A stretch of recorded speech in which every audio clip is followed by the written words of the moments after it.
be joined by an inspirational filmmaker to me and so many other people, which is Nicholas Meyer, who is an author, screenplay writer, director, multi-talented guy, and all the way from the States. And in the morning, well, I've just had your breakfast. Thanks so much for joining us today.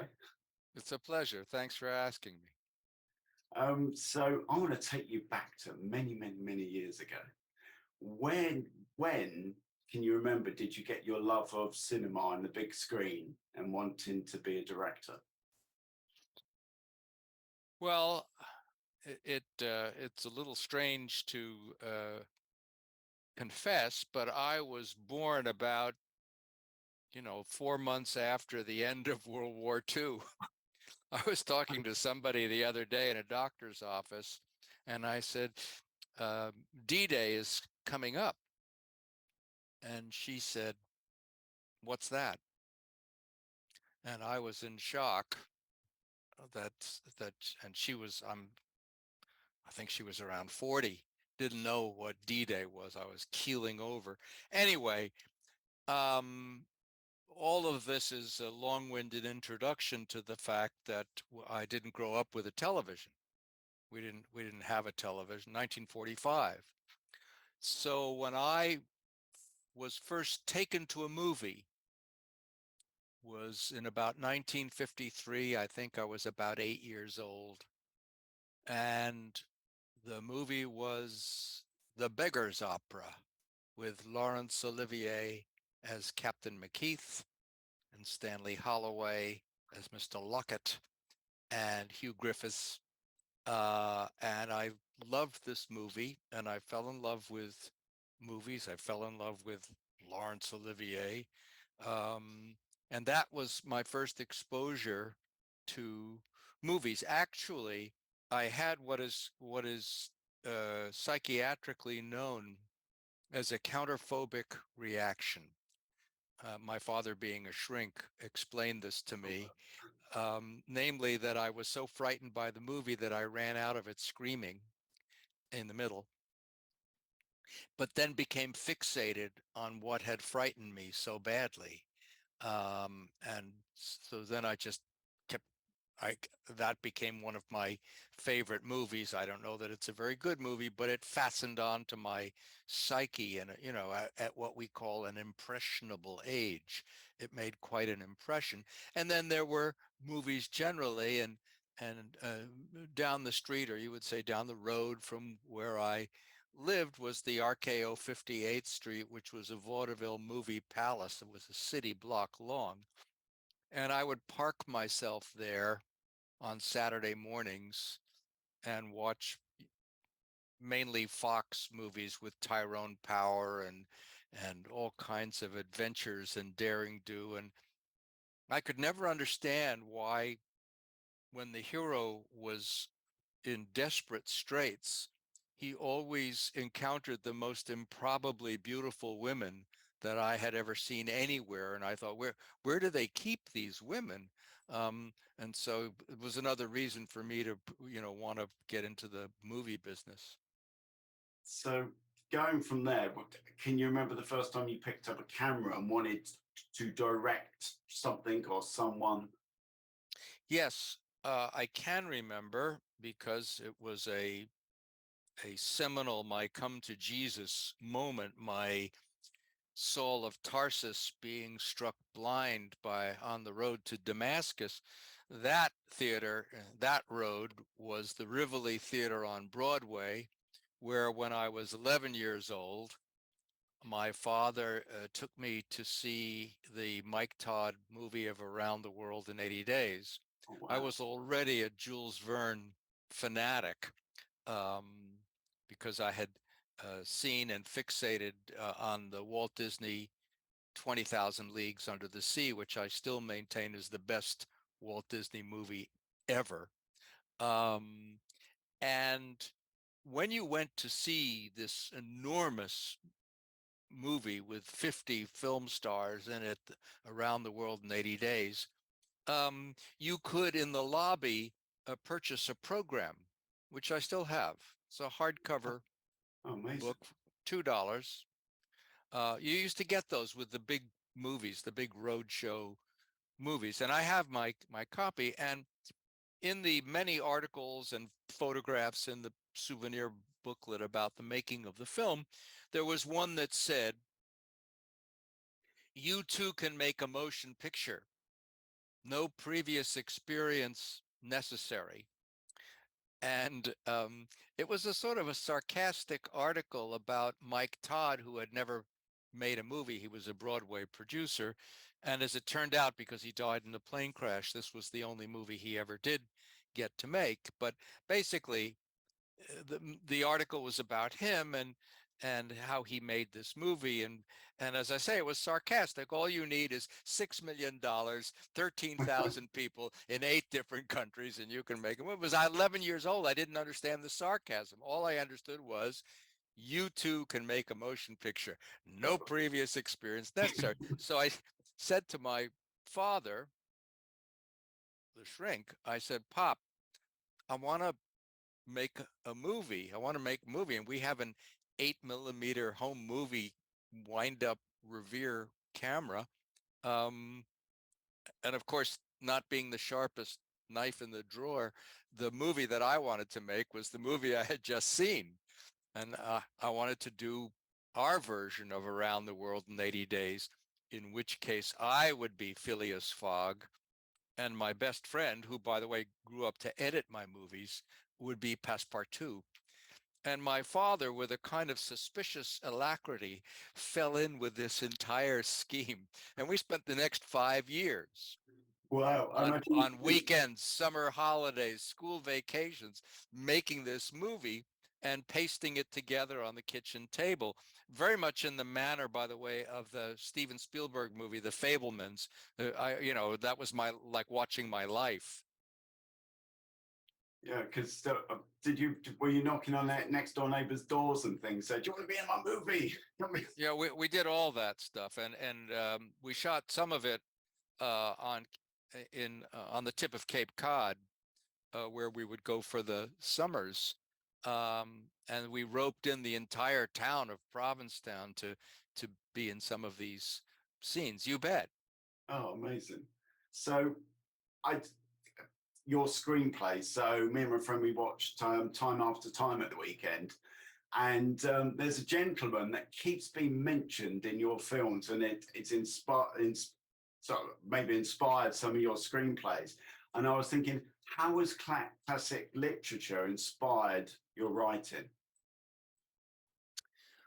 Well, I don't know that this is done these days, but my father read to me stories at bedtime, and and to this day, I love reading out loud. My girlfriend and I read stories aloud. Sometimes it's poetry, but we spent a year reading the Odyssey out loud, and she had one translation at her house, had another translation in my house, so we would compare. So I was very used to hearing, whether it was the Three Musketeers or Kim, um, or Around the World in 80 Days, The Count of Monte Cristo. Um, we did, my girlfriend and I we did Great Expectations, spent a year on that. So that was very much part of my infatuation with words. And when I was a little older, probably around 14 or maybe 13, I discovered William Shakespeare. And that was another sort of come to Jesus moment. And I discovered it in an ass backward way, which is to say, I was a terrible student. I never understood anything that was going on in class. And they asked us to read these plays, and it meant nothing to me, meant nothing. But as I told you, I had a man crush on Laurence Olivier going back to the Beggar's Opera, and I saw in the newspaper that he was in a movie called Henry V. I thought it was the name of the movie, Henry V. And it never mentioned Shakespeare. It just had horses and swords and armor, and I thought, great. So I ducked out of school, got on the tube, or the subway as we call it here, and nipped into this house where they were showing this Henry V Yeah. movie, and I was so besotted with what I saw. And in those days, you could just sit in the theater and see the movie again. So I started at whatever, 2 in the afternoon when I was supposed to be in school. And I didn't get home till midnight.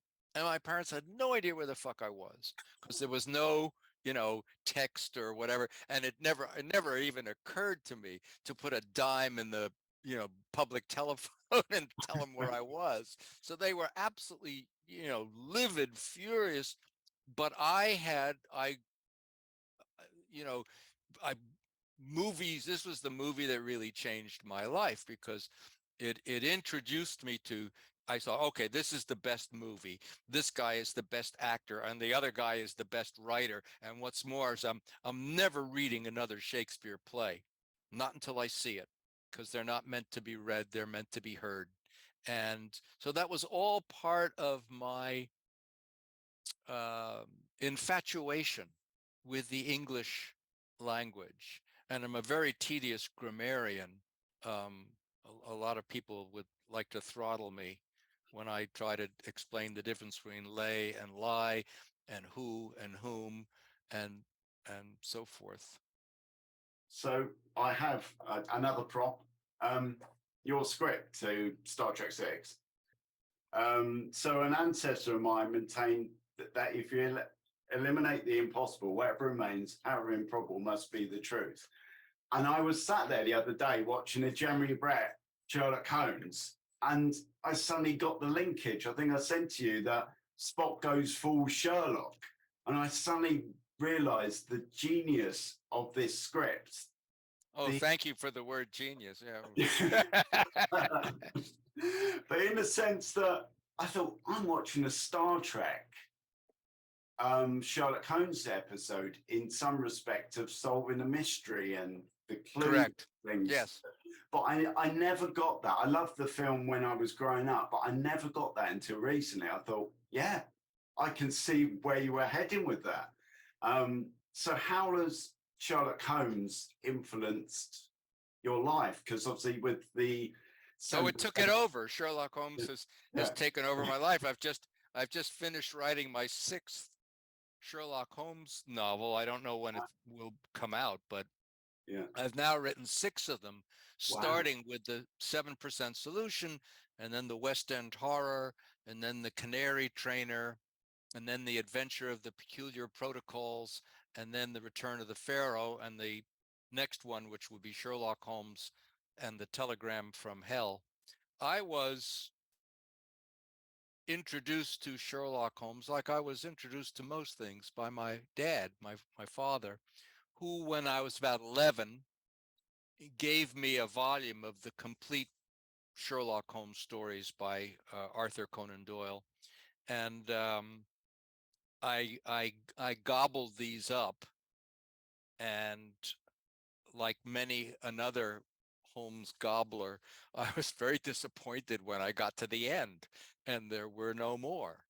And so, like many other people, I started writing my own. Little did I know that I could make a handsome living, as it later turned out, doing this.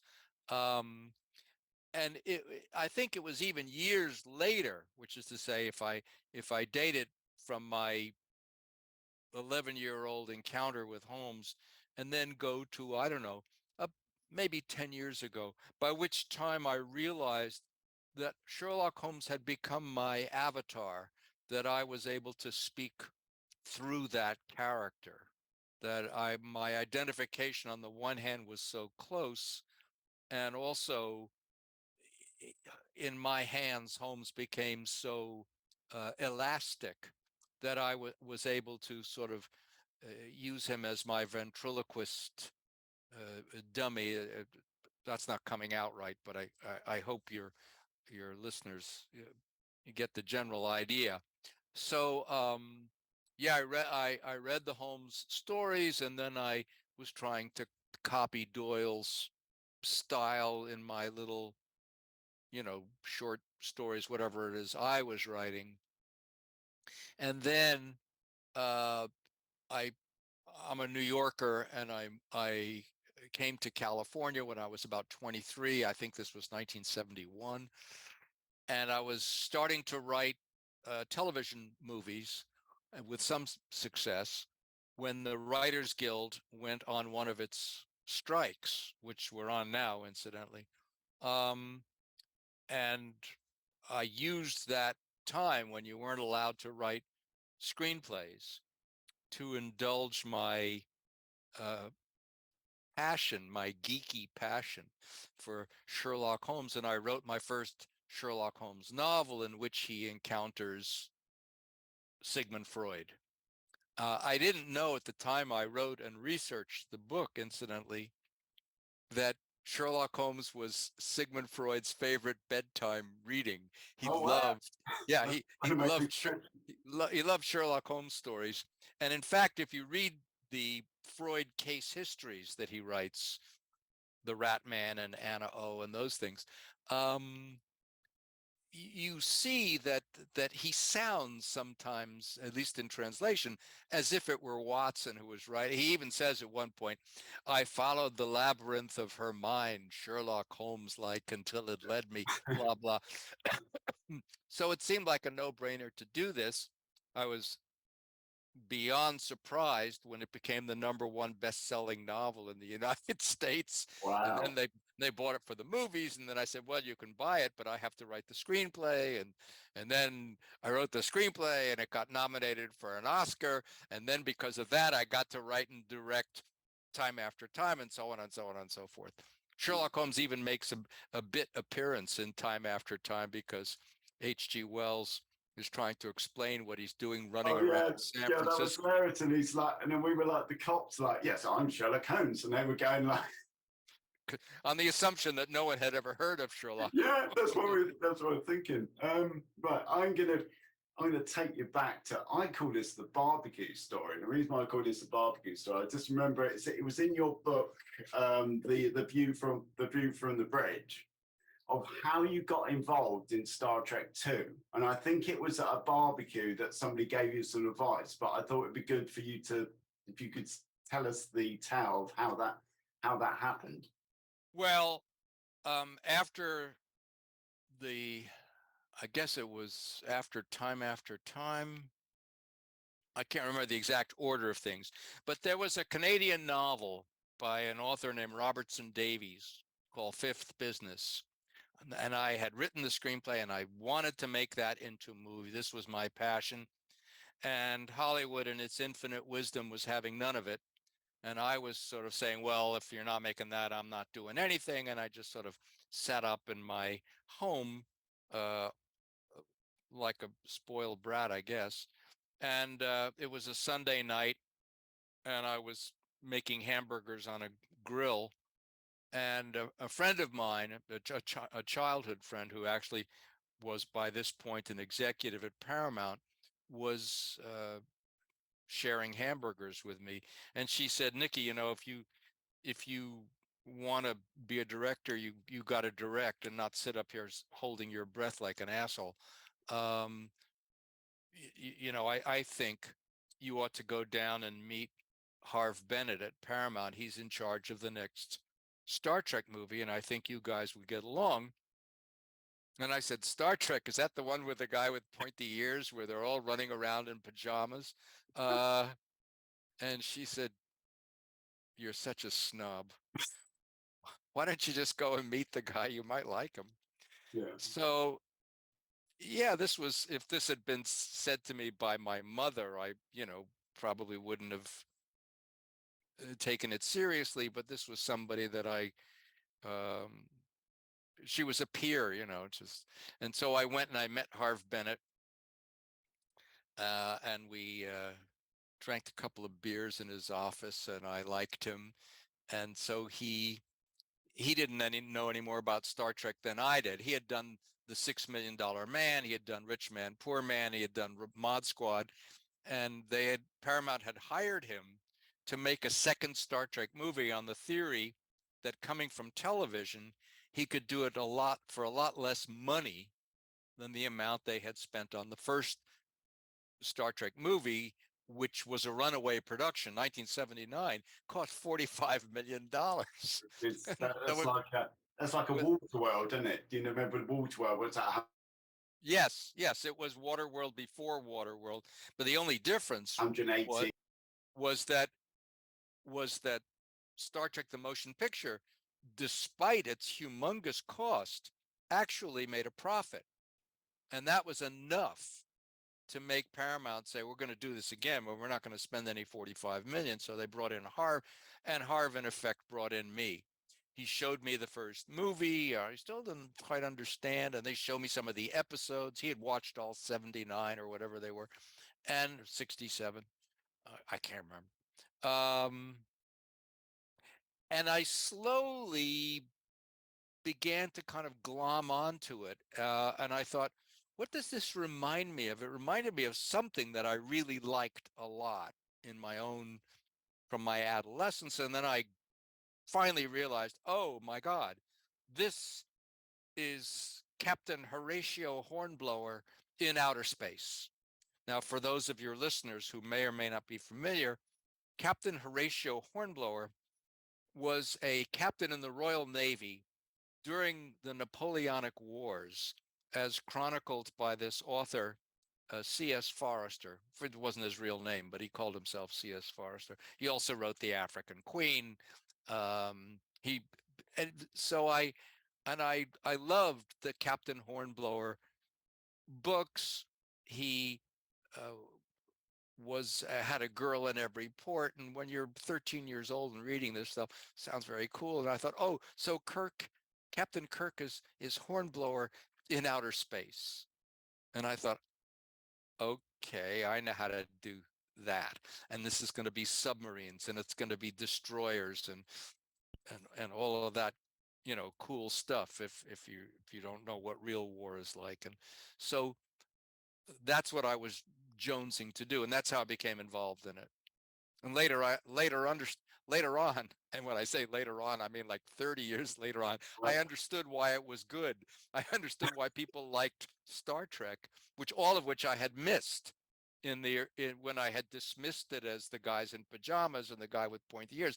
I missed the international cast. I missed women in positions of power. I missed a Russian as a member of the crew. I missed everything that it was trying to do and everything that it was trying to show because I couldn't get past the cheesy sets.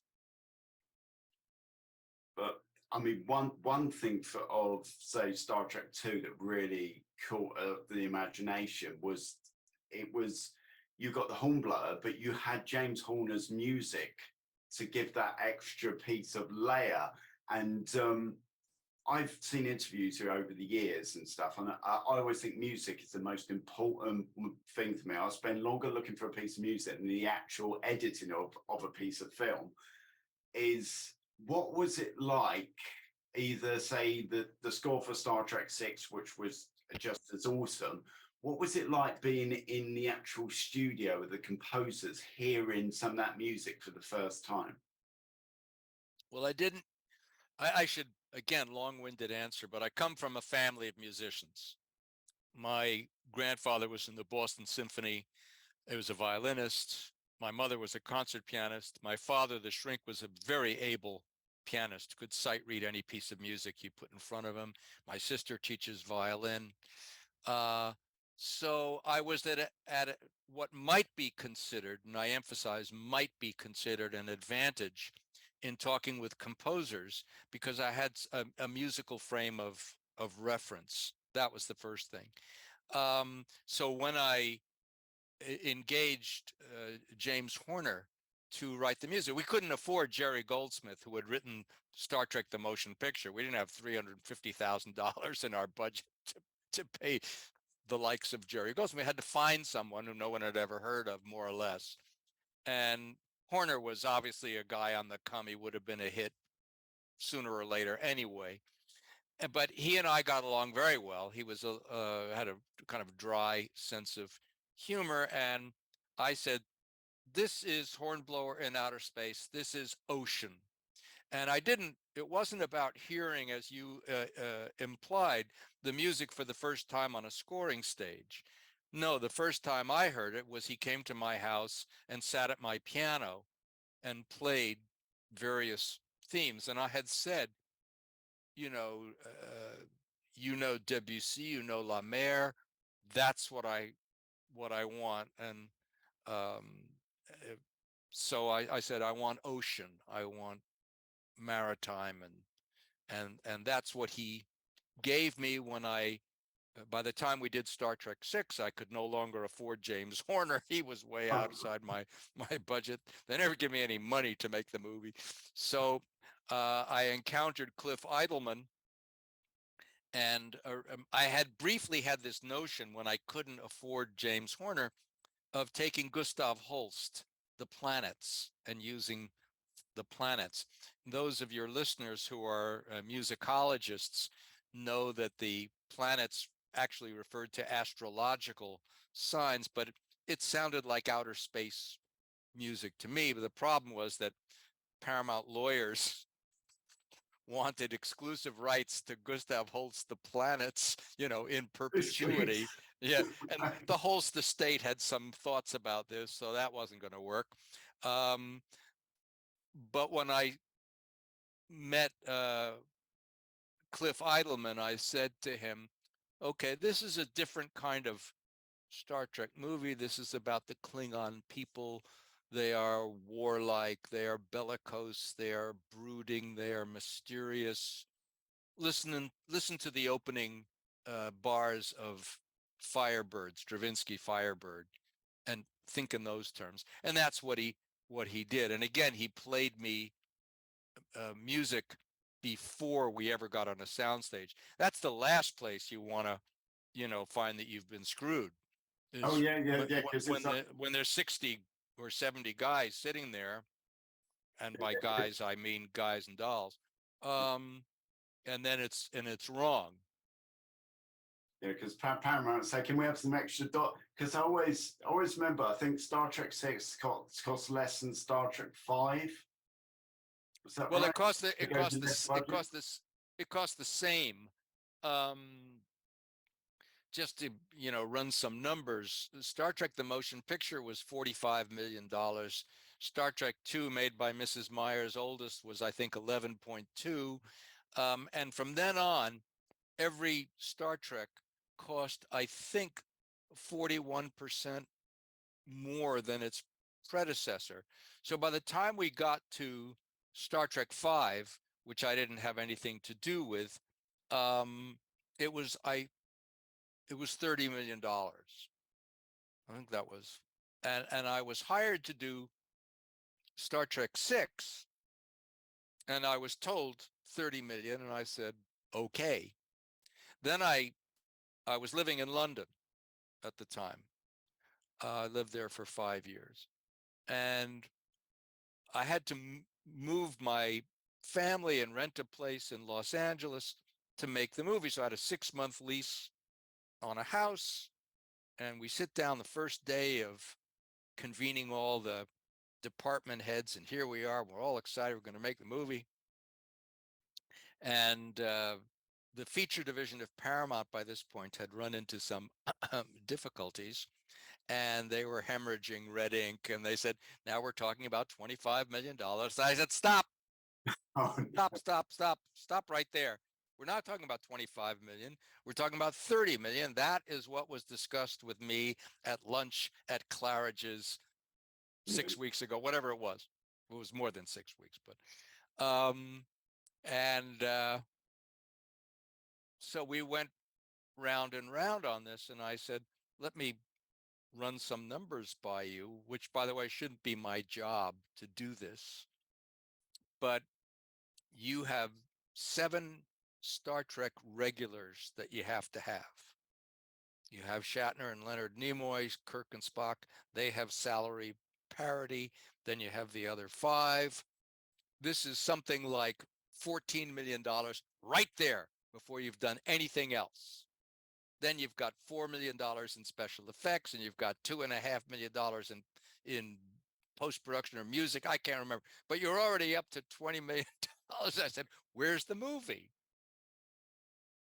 Where's the movie?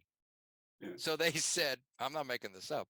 They said, would you excuse us for just a minute? And they all went into another room, and Leonard and Harv wasn't part of Star Trek 6, but Leonard and Ralph Winter and Steve Jaffe, we just sat there kind of looking at each other, and they come back and they say 27.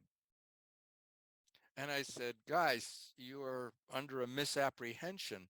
I am not negotiating with you. I'm giving you information.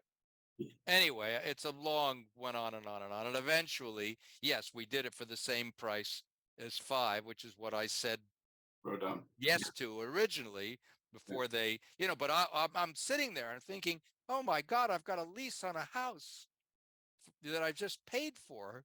I brought my wife and 2 daughters. And there we are. And suddenly there's no movie. Oh, that's amazing. One question I asked all my friends, I'm saying, I'm interviewing Nicholas Meyer today. I said, what question should we ask him? And they always want to ask this same question. Now, I must admit, before this meeting you today, I was a bit nervous. Somebody I've inspired me to get into filmmaking and things. And I suddenly thought about this. I thought, when you work with Tom Hanks, Gene Hackman, William Shatner, Leonard Nimoy, what is it like directing an established star? How do you approach that as a director? Because they probably have their own ideas what the film should be and things like that. Well, that's a very big question, and I'm afraid it calls for another long-winded answer. The short version is each one of them is different, and the circumstances under which you meet them uh, are different. When I met Tom Hanks, I think it was fair to say he was not yet the most humongous star. He'd made a couple of movies. I'd made a couple of movies. We were more or less in the same place. Um, and also, he is a very genial person. I was very lucky with Pierce Brosnan when we did The Deceivers. We've we've been friends, close friends, ever since. Wow. It's also true that I come from a different background. It's not a technical background. I am not uh, a film expert. I came out of writing. I came out of theater. So I was accustomed to working with actors and directing actors and being sort of specific in coaxing a performance. In a lot of movies and a lot of movie making, certainly in more recent times, directors don't direct the actors. The actors have to be sort of accustomed to directing themselves and figuring it out. The directors know about CGI, the directors know about special effects, but actually shaping a performance. And when I worked with Shatner and Nimoy and the Star Trek actors, um, they were accustomed to being directed to some degree. They had worked as a sort of a repertory company, if you like, for years. And whatever they felt about the roles or whatever they felt about each other, they were professionals and they understood how it worked.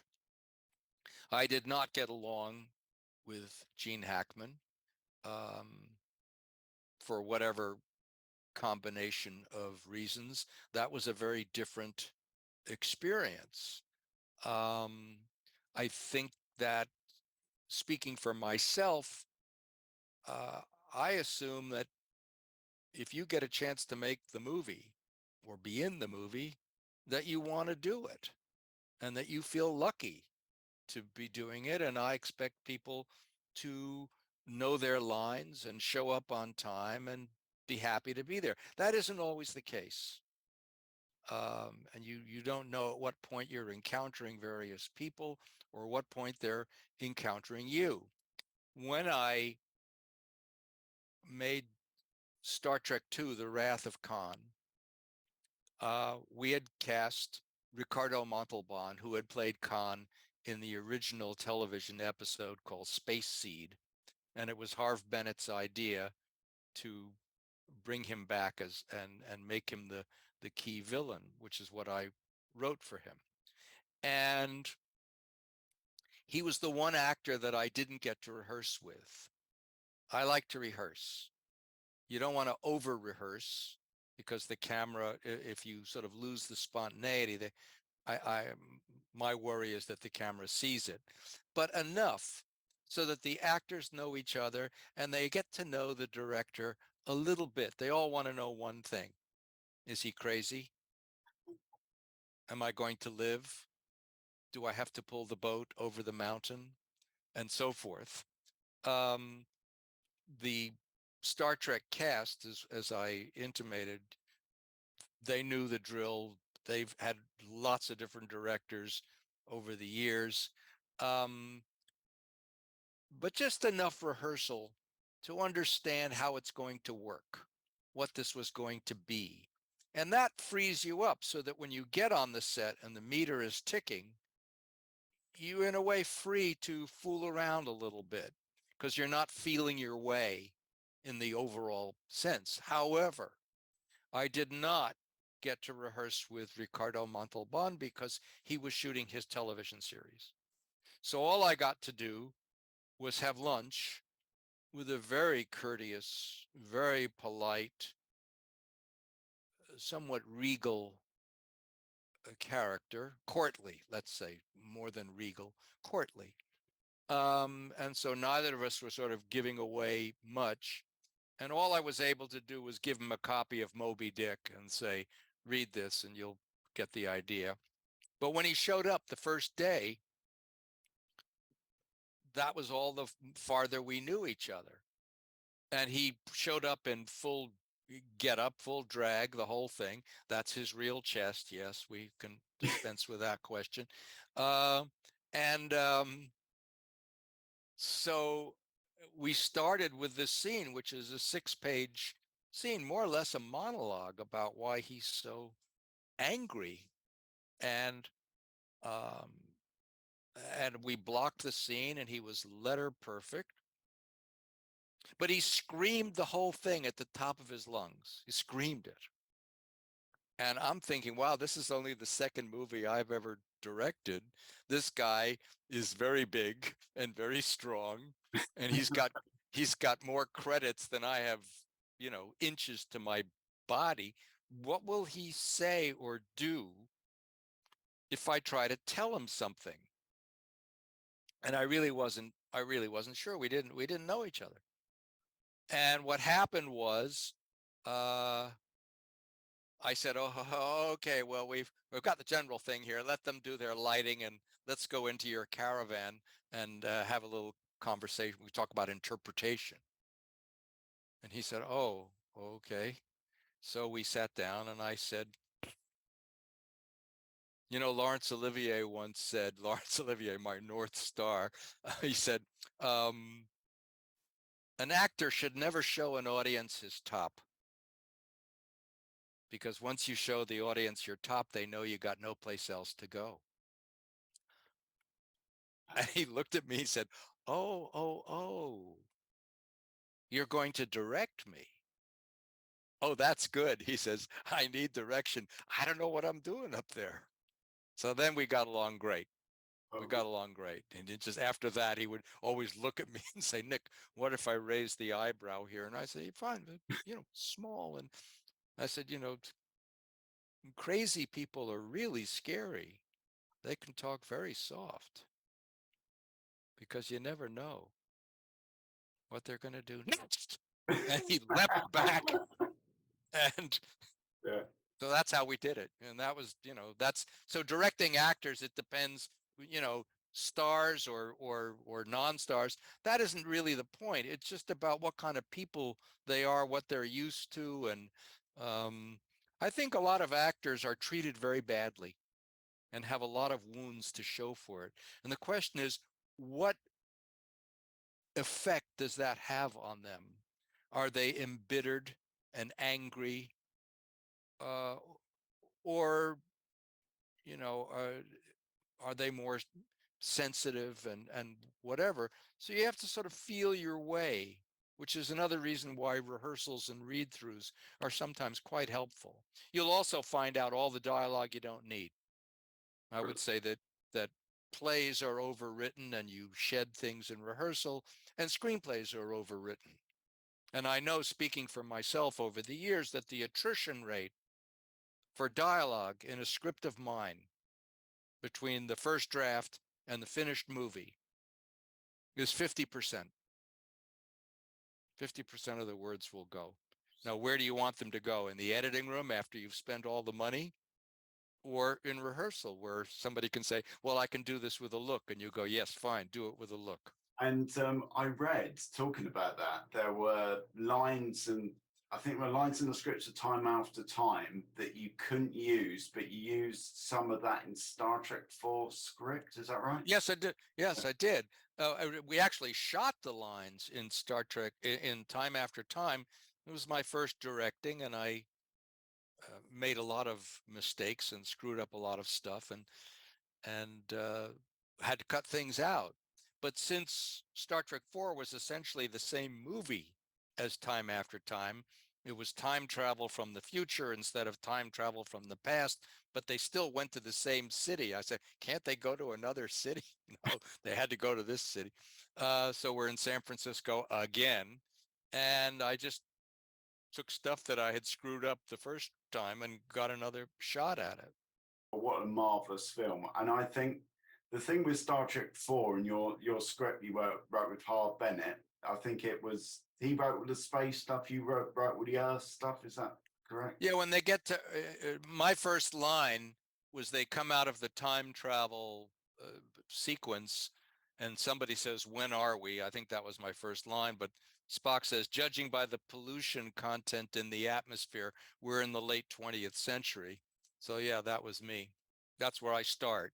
And uh, I end at the end when they crash into San Francisco Bay and everybody climbs on out of the spaceship. That was, and then Harv took over. He wrote the outer space parts.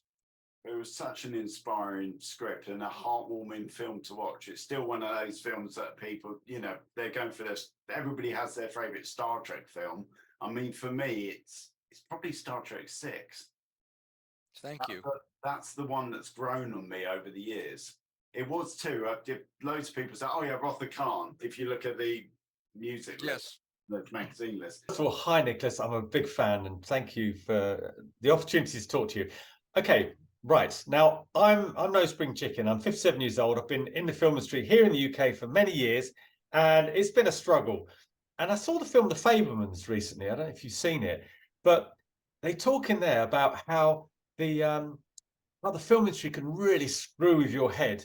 And I kind of got it, because it's a very emotional roller coaster, certainly for an independent director that's never really hit the big time. I just wondered, is it the same for you? Have you been through the sort of emotional highs and lows of being a director, and directed some fantastic movies, by the way? So thank you very much. I'd love to hear your thoughts, and do watch Invasion Planet Earth if you can. That's my baby. Right. Okay. I'll find it. The best line I ever heard about show business was said to me on Madison Avenue in New York by a 16-year-old actress named Jennifer Grey, who went on to become famous for a movie called Dirty Dancing. She was the daughter of my friend Joel Grey, who was a star of Cabaret and a lot of other stuff, who has a role in the movie of the 7% Solution, which is how I came to know Jennifer and be walking down the street. And she was talking about all the auditions at which she was rejected, the actor's lament. And she suddenly burst forth with this cri du coeur and said, memorably, oh, if only when it was good, it wasn't so good. That's why we stay in the business. you get kicked in the balls, you been told to bend over and assume the position and all. Yeah, you get paid, but it's it it's still bend over and assume the position, blah blah. And however, the high of making a movie or being in the business, and Orson Welles said directing was the biggest set of electric trains that any kid was ever given to play with. And that's, if only when it was good, it wasn't so good. And when you are making a movie and you're the director, you could easily be forgiven for confusing yourself with God. They are pulling up cars for you and rolling down red carpets for you, and saying, what do we do? Where do we put the camera? What, and your word is law. You're like the captain of a ship. Yes, it's a wonderful high. It's also, filled with rejection and trauma and all kinds of horrible unforeseen events, from weather to temperament to money to death. It's all part of, the tapestry of what they say in The Lion King, the great circle of life. Yeah, it's all of that. But there are moments that are so intoxicating that happen, either while you're making the movie, while you're editing the movie, when you release the movie, when you're taking your bows, whatever, that you just, you sit in the back of the theater and the audience is laughing or gasping at what you did, and you remember doing it and the fun you had. When I wrote my memoir, The View from the Bridge, I think somewhere it says, this is not a scorekeeping memoir. In my time in the movie business, I have met some perfectly dreadful people, really awful, but they're in the minority. Mainly what I've encountered are the most wonderful, the kindest, the most generous, the most creative, the most supportive people you could hope to meet. And they all kind of ran away to join the circus the way I did. I can't remember your question, but that's my answer. Yeah, no, that's an amazing answer. So my next guest is Eloise Abbott, and she's a makeup artist. I worked with her 10 years ago. Quite a nice story. She was a student. I think they did like work experience. I filled out some report. She went off. She worked at Pinewood, worked on some Star Wars things. And then she came back, she's teaching makeup. I always remember that scene in Star Trek 6 with all those Klingons in the fort. But if you didn't have makeup artists, it wouldn't look that good. Well, what's interesting is that movie making is a collaborative art. You better like people, you better like working with them. And it's a little bit, if you're a director, like being the conductor of an orchestra. You better have a working knowledge, maybe superficial, but it has to be a working knowledge of what every instrument does, what woodwinds do, and not just woodwinds, what flutes do as opposed to oboes and so forth. So when you're making a movie, you have to know about the camera, you have to know about editing, you have to know about the script, you have to know about actors, you have to know about props, you have to know about sets, and for sure, you have to know about makeup. And makeup has changed a lot since the early days of film, to the point now where, for better or worse, the use of computers and CGI, you have no idea what is real and what is not, and you can make people look like anything or anyone. When I was making Star Trek 6, to use your example, talk about the Klingons, you definitely had to figure out how long it took to get 100 or more Klingons in and out of photographable makeup. And the question is, by how close are you going on this one and how close are you going on that one? How detailed does the makeup have to be? And then what is it that the actor who's playing, or well, Christopher Plummer, who's, you know, one of the greatest actors of the 20th and part of the 21st century. He died recently. But I hired him to play General Chang, the Klingon heavy, I guess you call him in the movie. And I hired him because I listened to him.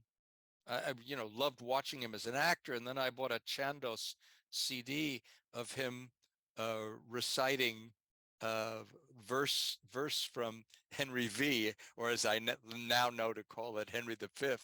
And I thought, great, the Christopher Plummer will play Chang, a Shakespeare spouting Klingon, and he fell in with this idea, but he was very particular about his makeup. He wanted to have some facial expressions that could still register. And so we had a lot of discussions with the makeup artist about sort of adapting the sort of Star Trek Klingon approved makeup, and still leave him enough mobility in his face. That was, you know, key. And you have to, again, know how much time he can stand to be under that. You know, and at one point he came up to me and he said, "Boss, it's been 8 hours." And I said, "Right, we're wrapped." Because I didn't want an unhappy actor. By the way, I want to come back to something. This is not about makeup, forgive me, but we were talking about James Horner and Hornblower. Yeah. And I just wanted to say that my equating Hornblower with Kirk, when I mentioned this to Bill Shatner, he said, "Oh yes, that was Gene Roddenberry." Also said it was Hornblower. And later, when I watched the movie of Captain Horatio Hornblower, it's a Raoul Walsh picture with Gregory Peck, and an English composer named Robert Farnon composed the music. If you listen to the music for Hornblower, you'll hear the Star Trek bugle call, fanfare that I said, yeah, well, Roddenberry really liked Hornblower. Oh, amazing. But anyway, I hope that answers that question. That's fabulous. Just one last thing. You continue to inspire filmmakers in the world of Star Trek. I mean, I watched Star Trek Picard season 3. Don't know if you've seen it, but there's loads of cues to the films in there. How does that feel to inspire sort of the next generation of filmmakers? It feels great. It feels nice to know. I think all artists somewhere, whether they will acknowledge it or not, acknowledge it to themselves or acknowledge it to anybody else, who knows, would like to be remembered. First of all, we'd all like to be remembered. The fact is we won't. We'll disappear into the ether.